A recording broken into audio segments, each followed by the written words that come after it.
2 నిమిషాల్లోనే 4, 5 అరటిపళ్ళు తినేసేయచ్చు. అంత లోపలికి ఈజీగా వెళ్ళిపోతుంది. సంవత్సరం పొడుగునా దొరుకుతుంది.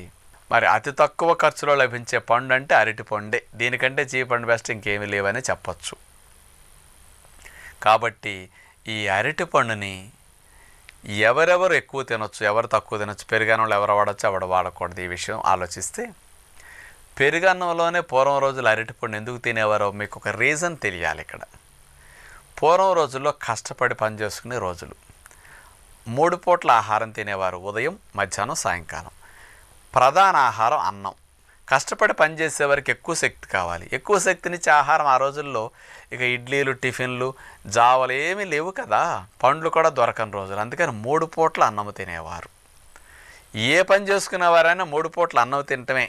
పూర్వం రోజులు ఉద్యోగాలు చేసుకునేవారు కూడా సద్దన్నం తిని ఉద్యోగానికి వెళ్ళేవారండి. మధ్యాహ్నం అన్నం వండుకొని క్యారేజీ పట్టుకెళ్ళేవారు. సాయంకాలం ఇంటికి వచ్చి